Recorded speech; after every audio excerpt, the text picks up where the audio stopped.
Shalom, Akim. I'm going to give all praises and glory to Yahweh, Bashim, Yahushai, Bashim, Rakah, Kadash. Double honors to the elders and apostles, GMS, who teach and rule well. And salutations to all the Akim, all four corners of the earth, who's pushing his truth and sincerity. Shalom, Akim. I'm going to get into this image here, man. These are our people, man. 2/3 of our people, man. These are the ones that, you have your church. You go to church on the Sundays. Rev Pig Feet got that good crab boil going downstairs in the bottom of the thing. They're charging $10 and $12 per plate. All you can eat, man. This is a guy who supposedly has his hand on the Bible and reading through the Bible, but he don't understand what he's reading, man, and he's leading his congregation to as well, man. Because you know how our churches are, man. This is what happens in a lot of our so-called black churches, man. What goes on, the abominable foods that they love to promote and eat, and they're sending our people off. They're not telling them these foods are killing you. The Lord doesn't like these foods, and you're just doing it to comfort your own soul, your own wickedness, man. And that's our people, man. They love to try to cover up for their wickednesses, or try to make light of their wickednesses, I should say, man. The Lord gave us different clean foods to eat. They gave us clean foods to eat, but we choose to eat the abominable foods, the worst of the worst. The foods that are nothing but bottom feeders is what you're eating. Our people love pig. What is the purpose of a pig? A pig main purpose was to be a cleaner. But you don't eat the bones of whatever food you don't eat. The pig will eat the cores, the apple cores, the skins. When you're peeling off an orange, the pig will eat that, man. That's what his things is for, man. There's certain things, and animals were here to do certain things, man. A lobster, what is he there for, man? He's a bottom feeder too. When fish die from the top, it falls to the bottom. He's there to keep that ocean clean. Catfish, different type of other types of what's another type of fish that eat this cleaner? You have certain fishes that clean the dead carcasses as well as keeps the ocean floor clean too as well. You have certain type of fish that do that, to eat the algae up and eat the different type of plant life and microbes that grow in the ocean, so they don't overpopulate the oceans, and it jacks up the air for the other fish to breathe. So you have certain fish that have to eat those different things, man. But what does Moab do? He hunts and eats those things, man. And different type of jellyfishes and different type of I can't even think of the name of these different types of fish that eat the algae and stuff, man. They keep to regulate the acid in oceans at certain temperatures and levels, man, and certain acid levels, keep them down and stuff, man. Because that's another thing too, man. Everything's a perfect balance, but what does Esau do with these heathens and the wicked? He throws everything off balance, man. That's why you have a lot of, in certain areas, more algae, more of this, more of that, because he's eating of the fish that are there for a purpose, man. But the earth has been given to the hand of the wicked, man. And he promotes wickedness, man. He promotes, like, what he's doing is so good and great, and our people, they follow him and they want to eat the things he eats. Here it is where a lobster used to be. They used to feed it to the prisoners on the East Coast, like from Boston on up. It was because there were so many lobsters. When they go to the bay, when they go out to the water, it would be all out there in abundance. So hey, give it to the prisoners, so they can eat that shit. So they, and so at some point in the 20s and 30s, they decided to bring it to the seafood markets and call it a delicacy, put a certain price on it, and call it a delicacy.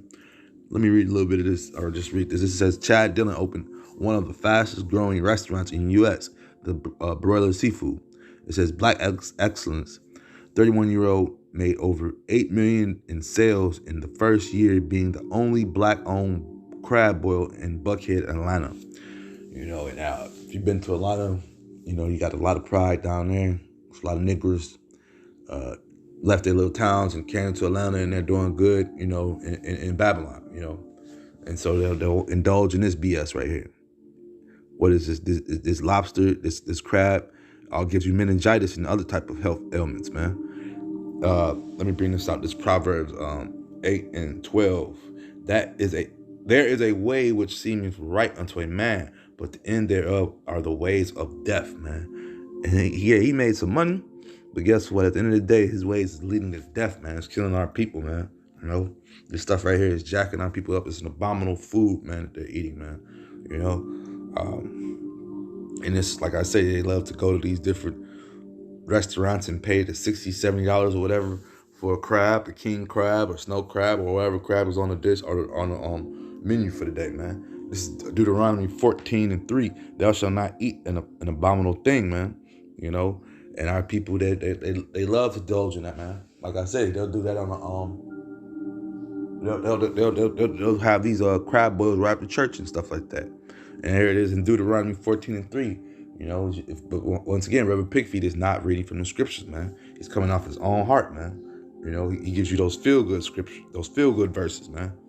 You know, even though I know my congregation is doing wicked, but you know, here's something for you to feel good, make your soul feel good. You know, stop it from burning so much. As they do, man. They have those feel-good sermons, man.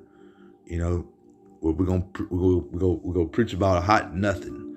All I want you to do is sit back and get ready to open up that pocketbook 2 or 3 times in this 1 hour sermon, you know? And don't forget to pay. We got to also show love to the gas deacons and stuff like that, man. You know? This is Mark 8:36. For what shall it profit a man if he shall gain the whole world and lose his own soul, man? So yeah, you gain some money, but at the end of the day, you sending your people off and you lose and you being marked, man. You know? Come out of that wicked way, man. Leave that stuff alone, man. Sell salads, sell healthy foods, man. There's all sorts of other foods and alternatives you could do, man. We don't have to indulge in wickedness, man. You know, just to make a buck. You know, just to make a buck. He's ready to. He's selling our people out, man. For not, and you know, if the scriptures were to come to him, he probably would push him away because he's making good money, man. Our people love to indulge in the wickedness of this place, man. They love Egypt, man. They love it, they love it, they love it, man. These are the same people from the past, man. Ain't nothing new under the sun, man. We are reincarnations, man, you know, from the past. This is Acts 7:51. Ye stiff-necked and uncertain in heart and ears. Ye do always resist the Holy Ghost. As your fathers did, so do ye. You know, so that you stiff-necked and uncircumcised, man. You know, you don't want to come on them wicked ways, man. We telling you this food is bad for you. We telling you that you could die from this food. And what do you say? You want to make a money off of it. $8 million in first year in sales. That's a lot of money, man. But you're selling abominable food, man. You know, you're indulging in the wickedness, man. You're indulging in this wickedness. This is Acts 7:51. You stiff-necked and uncircumcised in heart and ears. Your heart and ears is uncircumcised, man. You have no love in there. You love to do wickedness, man. You don't want to hear righteousness, man. You know, your mind is set to do wicked, and you're cool with it as long as you profit off of it, man. You sold your soul, man. You're gonna gain nothing from it, man. But these worldly wickedness, man. That's what comes with this place, man. That's what comes with serving our people wicked food like this, man. But yeah, I just seen this little thing on my little YouTube feed, and I said, wow, let me go ahead and jump on my man. Because, you know, he's looking there, and 9 times out of 10, he's not happy, man. He's going through the curses. You know, 9 times out of 10 is his Buckhead. You know, that's an uppity part of Atlanta. So they probably, you know, man, you know, it's weird over there anyways, man. It's weird. There's a lot of money and weirdness over there. But, you know, I just seen this and wanted to jump on his back, man, because our people, they love to serve and sell wickedness, man. With that being said, just edifying. Shalom, Akim.